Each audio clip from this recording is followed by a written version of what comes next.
Mumbai TV, हर खबर सच के साथ। मैं हूं अफजल शेख और आप देख रहे हैं मुंबई टीवी। विकास के दावों के बीच भ्रष्टाचार कैसे होता है, मैं आपको दिखाने के लिए मुमरा चांद नगर से सटा अमीनाबाद परिसर है, वहां पर खड़ा हूं।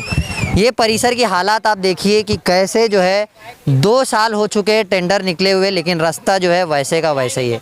अगर हम टेंडर की बात करें तो 2 साल पहले यानी मार्च की जो 2019 की तारीख थी, उसका वर्क ऑर्डर के हिसाब से ये जो पूरा 30 मीटर का रास्ता है, इसके लिए 5,98,85,000 रुपये जो है पास हुए थे। लेकिन अगर हम पैसे की बात करें तो करोड़ों रुपया जो है टेंडर पास होने के बावजूद रास्ते की हालत वैसे के वैसे ही है। अब ये जवाब जो है कौन देगा, ये बारे में ये अब देखने वाली विषय है। लेकिन किस तरीके से विकास के दावों के बीच एक बड़ा भ्रष्टाचार जो है अमीनाबाद परिसर का हम आपको बता रहे हैं, और साथ ही साथ मुमरा शहर में ऐसे तमाम रास्ते जो है उनके काम के लिए और वर्क ऑर्डर पास हुआ था करोड़ों रुपए का, लेकिन वो आज तक काम पूरा नहीं हुआ और वो वर्क ऑर्डर भी जो है पता नहीं कहाँ गायब हो गया। अब ये विकास के दावे करने वाले जो है इसका जवाब दे कि ये 6 करोड़ रुपए की लागत जो अमीनाबाद परिसर के लिए 30 मीटर को रास्ते को पास हुआ था वो कहाँ गई है, और सत्ताधारी पार्टी जो यहाँ पर पिछले 15 सालों से दावे कर रही है उनके दावे कहाँ हैं। वर्क ऑर्डर के बाद भी अगर रास्ते की हालत 2 साल से वैसे ही है तो आप सोच सकते हैं कि मुमरा शहर में भ्रष्टाचारी किस लेवल पर होती है और किस के तहत होती है। अब इसका मार्गदर्शन कौन लेगा कि ये भ्रष्टाचारी किसने किया है, ये बड़ा आरोप लगाते हुए एमआईएम के जावेद सिद्दीकी ने कहा है। क्या कुछ जानकारी उन्होंने इस भ्रष्टाचार को लेकर के कहा है और किस तरीके से उन्होंने मीडिया के सामने अपनी बात रखी है। अस्सलाम वालेकुम रहमतुल्लाहि व बरकातहू। देखिए, आज यहाँ पे आप लोगों का बुलाने का मकसद ये है कि यहाँ पे आज 15 साल से सत्ताधारी थे, लेकिन यहाँ पे 4 का पैनल था। अगर एक आदमी बोकस निकलता है, 2 निकल गया, 3 निकल गया, यहाँ बार बार जो सत्ताधारी का उम्मीदवार होता है वो फेल हो जाता है। लेकिन कायदा के अनुसार 4 का पैनल था यहाँ पे। 4 में जब एक चला गया तो 3 नगर सेवक रहते हैं। तो मैं उन राजनेताओं को बताना चाहता हूं कि अगर कोई कहता है कि ये लावारिस है तो लावारिस बनाने वाले तुम लोग हो, तो ये सोचिए कि अगर वो 3 नगर सेवक हैं, उन्हों को वोट सारे लोगों ने दिए तो ये काम उनका था कि करने का। लेकिन जब मैंने देखा कि ये कब्रस्तान की ये जो रास्ता गया है यहाँ से कब्रस्तान को, हमारी यहाँ से जो मैयतें जाती हैं उनको ले जाने में इतनी तकलीफ़ होती है, मैंने 1.5 साल से इसके पीछे थाने महानगर पालिका मुमरा प्रभाग समिति को मैं तकरार किया था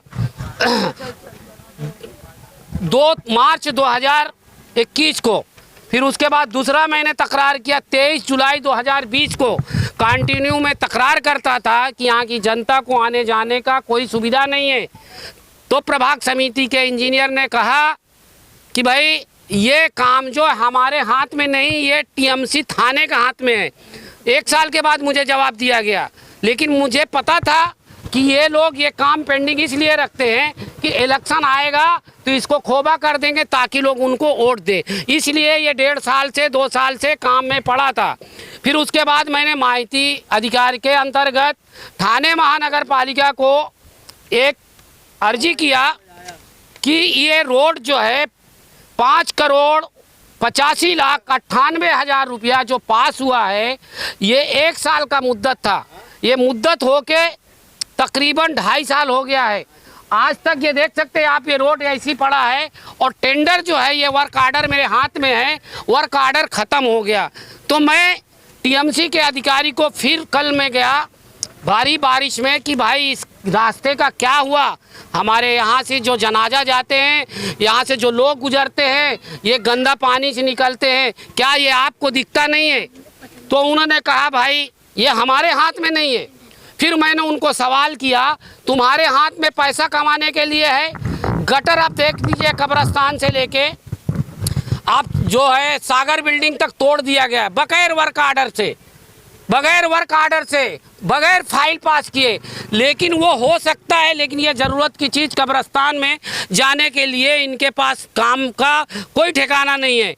उसके बाद मैंने परसों जो है थाने महानगर पालिका के इंजीनियर को जाके पत्र दिया कि ये ऐसा ऐसा यहाँ पे भ्रष्टाचार हो रहा है और लोग वहाँ पे सत्ताधारी के लोग खाली आके फोटो लेते हैं, फोटो लेके खाली लोगों का दिल बहलाने का काम करते हैं। मतलब कौन जावेद भाई? भाई एनसीपी सत्ताधारी है कौन? हाँ। एनसीपी। तो एनसीपी के कुछ लोग, सत्ताधारी लोग कंफ्यूज ये भी होते हैं, थाने महानगर पालिका में सत्ता शिवसेना की। ऐसा नहीं है। यहाँ की जनता 4 का पैनल था और वोट जो है 4 लोग जो है एक एनसीपी के एक सबको दिया, एक बोकस निकल गया तो 3 लोग तो थे, 3 लोग को तो काम करना चाहिए। और ये रोड जो है चलो दिख रहा है कि ये अहम ज़रूरत की चीज़ है। कब्रिस्तान में जाने का ये रास्ता आज कितने दिन से खस्ता हाल है, तो इसके लिए सत्ताधारी या कोई नेता यहाँ का इसके लिए आवाज़ नहीं उठा सकता। सिर्फ पैसा कमाने के लिए बगैर वर्क आर्डर के गटर तोड़ सकते और गटर बना सकते, उसके लिए अगर कोई आवाज़ उठाता है तो उसको चुप बैठ। मुझे तो ये लोग चुप नहीं बैठा सकते और मैं चुप होने वाला नहीं हूँ। समाज का जो काम है मैं करने के लिए हमेशा रेडी रहता हूँ। तो आपका ये बोलना है कि मतलब ये जो काम जो नहीं हो रहा है ये मतलब राजनीति के चलते नहीं हो रहा है? भाई आपको पूरे मुमरा में दिख रहा है, जब जब चुनाव होता है 4 साल सोए रहते, 1 साल जैसे आते हैं तो कुछ लोगों को लेके गलियों में घूमते हैं कि हमारा वार्ड लावारिश है। और पिछले बार एक आदमी को जब चुनाव किए थे उसके साथ वही लोग घूम रहे थे, आज फिर दूसरे के साथ घूम रहे। तो लावारिश बनाने वाला कौन? लावारिश बनाने वाले ये 4-6 जो लोग घूम रहे हैं सत्ताधारी के साथ। तो मैं जनता से अपील करता हूँ, इस बार उसी आदमी को आप वोट दो जो आदमी जो है ज़मीनी लड़ाई लड़े, और जो पैसे के लिए घूम रहे हैं उनके बातों पे मत आओ। क्योंकि यहाँ पे ऐसा एक माहौल बन चुका है मुमरा शहर में कि एक बिल्डिंग में 1-2 आदमी पूरा वोटर को बहकाता है और फिर 5 साल तकलीफ झेलते हैं। इसलिए मैं नहीं चाहता हूँ कि लोगों को तकलीफ हो। के पीछे हम लोग देख रहे हैं बड़े तादाद में यहाँ पे कचरा भी पड़ा हुआ है, साफ सफाई यहाँ पे हुई नहीं है। लोग आज बारिश हुई है, इस तरह से कचरे से गंदगी, छोटे छोटे बच्चे हैं, बुजुर्ग लोग हैं, कोविड का वापस से दौर आने की एक संभावना है। ऐसे में जो साफ सफाई नहीं हो रही है इसके ऊपर क्या कहें? अरे भाई साहब आपको ये पता, जब वर्क आर्डर हो के लोग काम नहीं कर रहे, वर्क आर्डर 6 करोड़ का है, ये रोड नहीं बनाया गया, तो वो लोग किधर गए जो बोलते हैं हम उमरा शहर को संघाई बनाएंगे? ये वर्क आर्डर मेरे पास 6 करोड़ का है तो ये रोड क्यों नहीं बनाया गया? तो उनको क्या उमरा शहर के लिए फिक्र नहीं है, खाली वोट लेने की फिक्र है। यहाँ का जो सार्वजनिक विभाग का इंजीनियर है, मैं नाम लेके बोलता हूँ, गोस्वामी साहब जिसको बोलते हैं, धनंजय गोस्वामी साहब जिम्मेदार है। वो 10 साल से यहाँ बैठे हुए हैं, उनकी फाइलें उठा के देख लो। सिर्फ सत्ताधारी के वोटों के लिए उन्होंने काम किया है, चाहे वो बिल्डिंग में खोबा किया हो, चाहे वो रोड का काम हो, सब बेबुनियाद काम है। एंटी करप्शन ब्यूरो से हमने पूरी इंक्वायरी करा लिया है और इंशाअल्लाह उसकी हमने मांग भी किया है, उनके ऊपर जांच होना चाहिए। और जांच जो है प्रभाग समिति थाना महानगर पालिका के सहायक आयुक्त के पास आ चुकी है, लेकिन वो आजकल कर रहे हैं। अगर 2-4 दिन के अंदर उनकी जांच नहीं हुई और जांच दाखिल नहीं हुआ तो मैं इंशाअल्लाह जो है PIL दाखिल करूंगा। मुमरा शहर में कितनी फाइल, कितने करोड़ रुपया इन लोगों ने भ्रष्टाचार के अधिकारी जो है खाए हैं, उसका मैं उजागर करूंगा। ऐसे ही तमाम अपडेट से जुड़े रहने के लिए सब्सक्राइब करें मुंबई टीवी। कैमरामैन नावेद कुरैशी के साथ अफजल शेख, मुंबई टीवी मुमरा।